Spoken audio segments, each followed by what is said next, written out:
Hi everyone, I thought I'd do a video review for this new watch that I just purchased. This is TAG Heuer Aquaracer Calibre 5 300. The case size is 41mm. I'm going to share with you how I feel as an owner to this watch, and of course what I learned about this watch as well.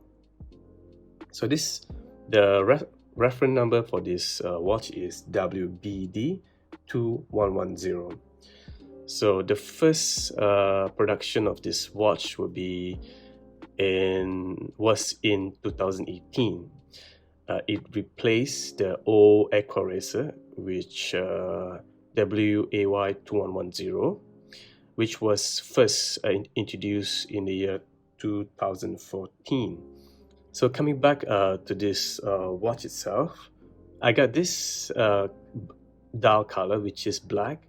There are other variation of the color as well. You can get the blue version.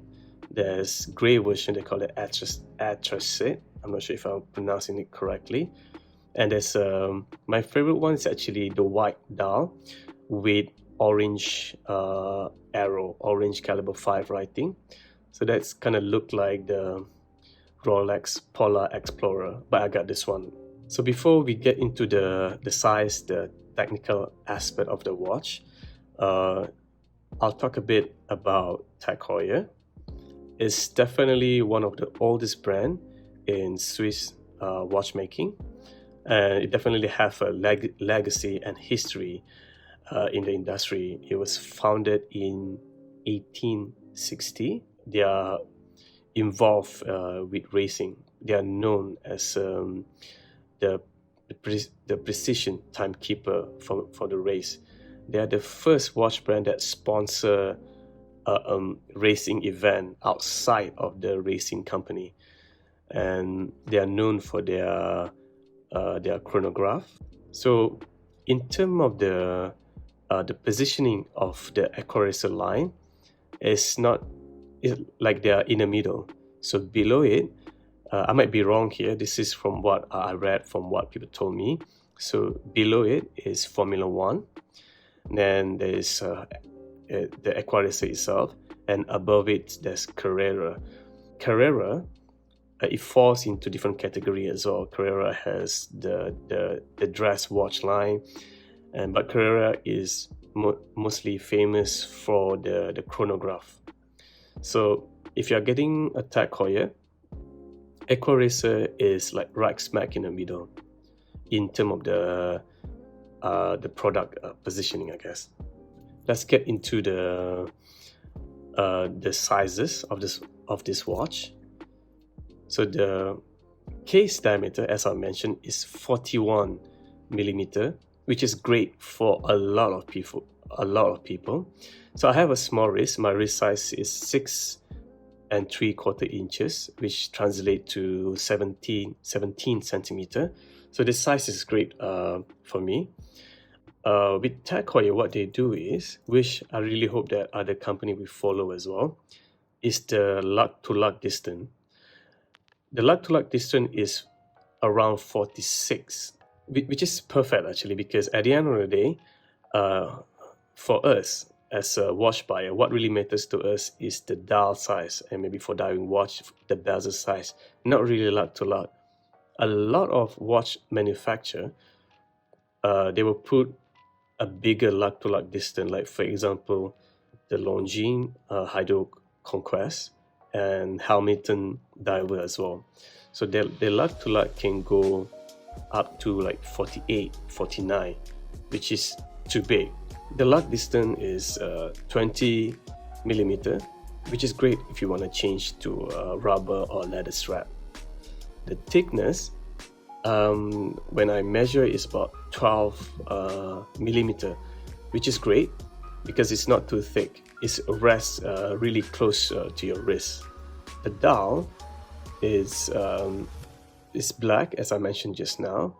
It has this, they call it a ship deck line, which gives a texture, and I have to say it looks like the Patek Philippe Nautilus. But I like the effect. I mean, obviously the TAG's not the first one to do this pattern. It has been done by many other manufacturers. So that's for the dial. And then in terms of so the logo there, as you notice, if you own a TAG Heuer, like the previous generation of TAG Heuer, the word TAG there, the logo tag there at the top, is cleaner, is simplified compared to the previous one. The previous one they take from the TAG original TAG company original logo, which is stylized. But I kind of like this this cleaner look of the logo. Yeah, that's that what makes it different from the previous generation. So what I got here is a yellow Calibre 5 wording, and if you notice, if I can bring it closer to the camera, the arrow is in yellow as well, and the markers indexes as well is thicker compared to the previous generation. So this will allow them to put more lume onto it. Same with the hands as well. It has a thicker hands, thicker indexes compared to the previous generation Aquaracer. So the other thing that you will find striking as well is the window date. So as you can see, it has a Cyclops lens, so much like Rolex Datejust and Submariner with date. So I think this has splitting opinions with the watch buyers, watch enthusiasts out there, because it will break the symmetry. So what a lot of people would love about diver watch is symmetry. For me, I like the date on my watch because I use my watch to tell the time and also the dates. So the Cyclops really kind of enlarge the date, so it's easier for me to tell the date. And if you notice as well, the background of the date window is white, so really contrasting against all the black overall dial background. And I really like the Cyclops. A lot of people don't like it because it kind of looks like Rolex Submariner, which is one of the watches that I plan to get as well in due time. With the Cyclops, it enlarges the date, but the problem with it is the dates will kind of vanish at a certain angle, as you can see from here. So without the Cyclops, you kind of can see from more angle, but this one you have to put it straight to your eyes to be able to see it. Okay, that's on the dials, on the wording, indices, and the dates.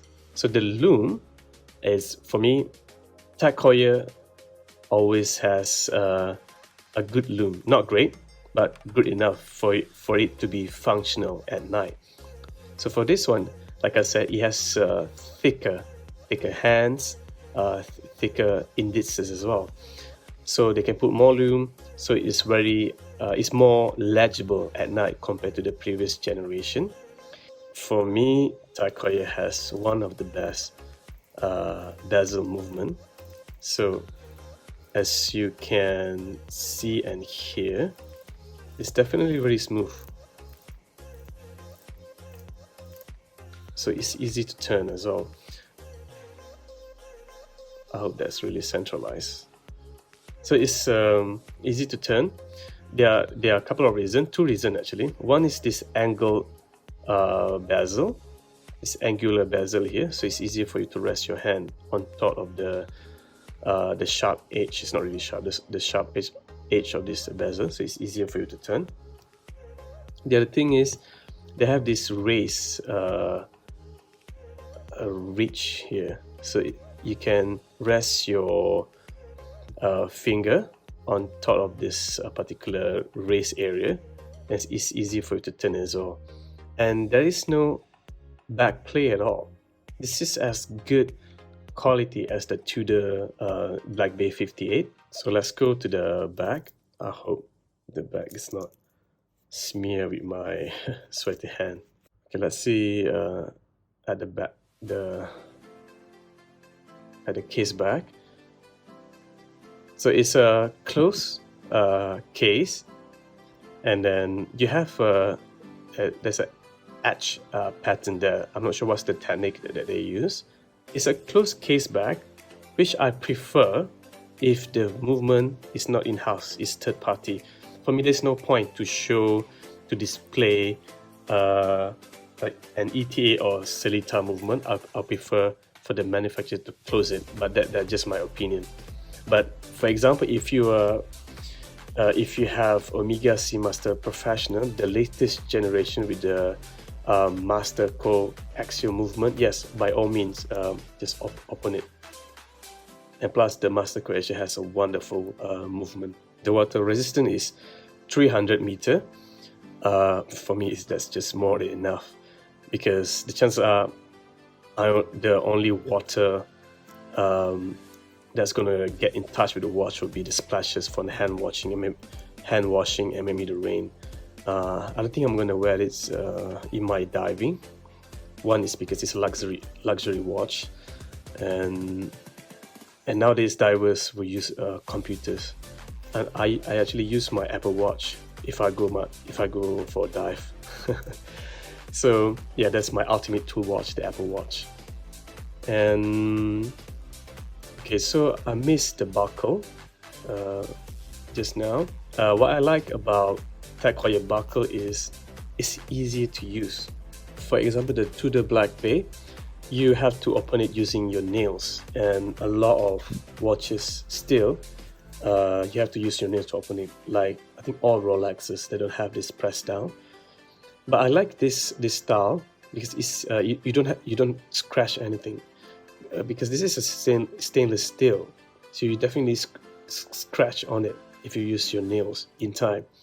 But this one is pressed down, so it's easy to operate it. And there's a TAG Heuer stamp there, and there's a diver's extension here, which I never use. Let's see if I can open it. There you go. So if you're a diver, you will use a suit, a wet suit or a dry suit. So it will definitely enlarge your wrist a bit because you have the suit on your wrist. So this extension will allow you to quickly extend when you are wearing that suit.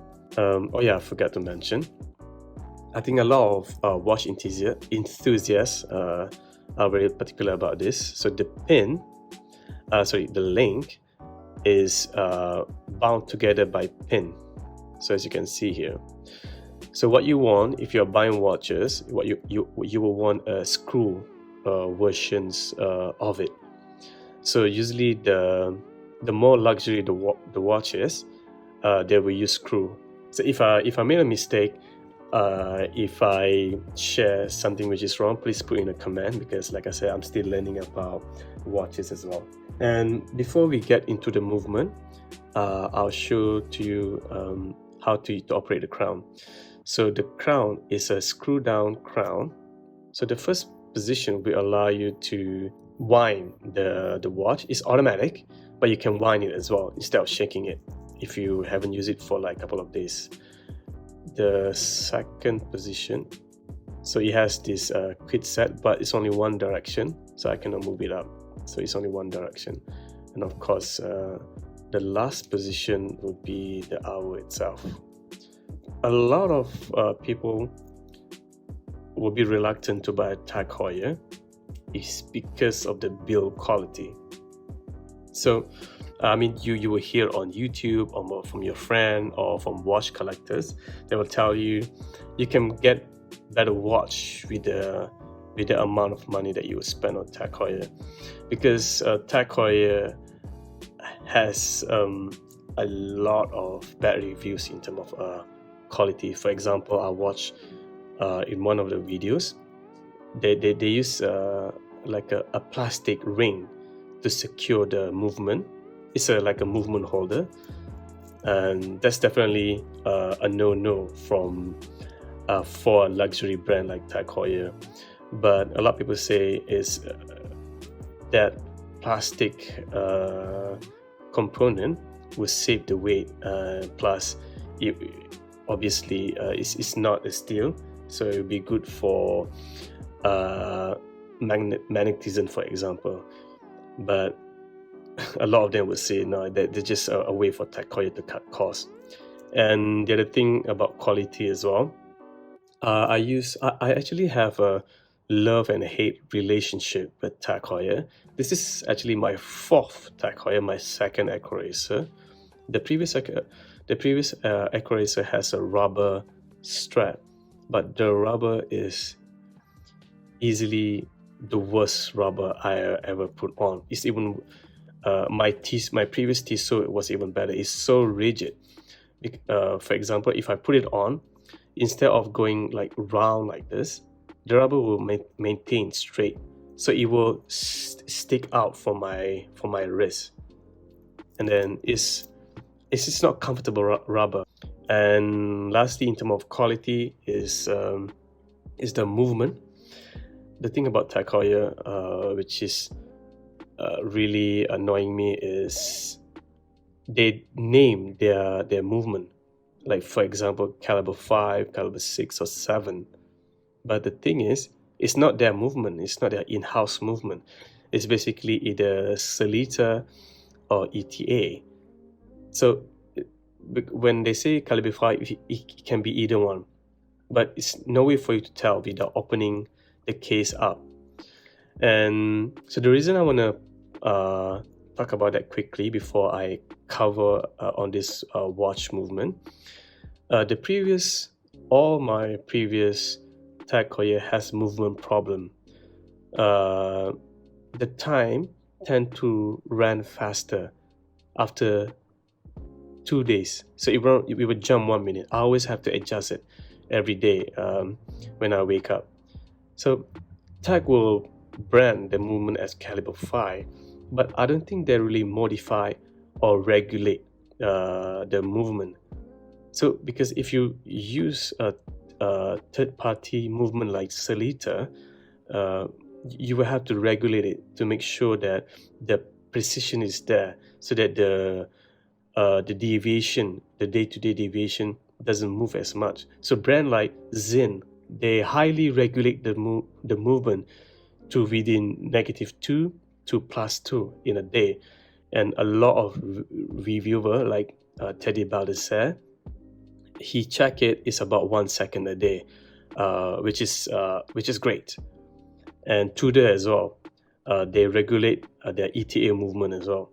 But TAG, I'm not so sure. I don't think they really regulate it. So that's why the hands will move like 1 minute faster.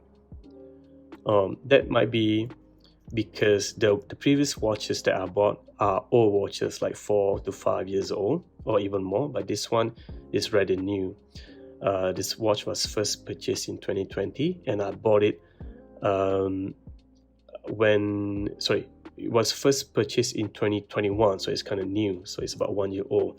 So hopefully the movement is there. So that's the reason why people will try to avoid TAG Heuer. So I'm actually giving a fourth chance to TAG Heuer, so that they can really change my mind about their build quality. So don't get me wrong, I really respect the brand. It's the brand that I know, that everyone know as Kit. They have a good legacy. They are under new management now, so I hope they keep up with the build quality. I mean, they increase the build quality. And of course, the reason about this, beside the history, the branding, is because it looks really nice for the price. It looks really luxurious. So for the price range, let's say 1,500 USD, right? For me, TAG Heuer has the best design. Maybe not the best quality, but the best design. So anyway, I'm sorry for babbling about the other thing before I get to the movement. So the movement itself, it's either ETA 2824 or Sellita SW200. However, ETA, which is under the Swatch group, they phase out the sale of their movement to other manufacturer outside the Swatch group. So TAG Heuer is not under Swatch group. Swatch group is like Omega, Breguet, Hamilton, Tissot, Rado. Those are under Swatch group, so ETA will supply to them. So Longines will get ETA definitely, but for other group, other manufacturer, they might not get ETA anymore. So this watch, or if you are getting new Aquaracer, the chances are it's not ETA, especially Calibre 5. Chances are it's not ETA. It could be Sellita SW200. So SW200, so it's actually a good movement. So a lot of watches uses that. My previous Oris 65 uses that movement as well. The movement is not exactly at top grade, so it's not exactly at higher level, because I think it's kind of lower level, the SW200, because you get higher version from Sellita, like SW220 and SW300. These are higher end, so 200 is kind of lower at the bottom, which is fine because this is entry level luxury. Okay, so lastly, the wrist shot.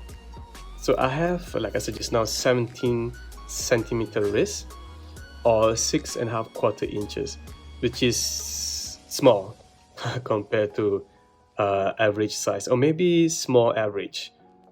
So it's 41 millimeter, and it really go well with my wrist size. So it's gonna feel, I mean, you will feel the half of it. It's like Omega Seamaster, but it's lighter than the Seamaster. So as you can see, there's not much of race from the wrist. So the buckle is not too big as well. It's just nice. So yeah, so that's how it looks. That's how it's gonna look on your wrist as well if you have my wrist and if you're getting this watch. So guys, thank you so much. This is my first video, and with my limited knowledge on Swiss watches as well. Do give me a like and a comment, and so that really helps in my learning of this Swiss watches. So yeah, thank you so much. Stay safe and have a great new year. Bye bye.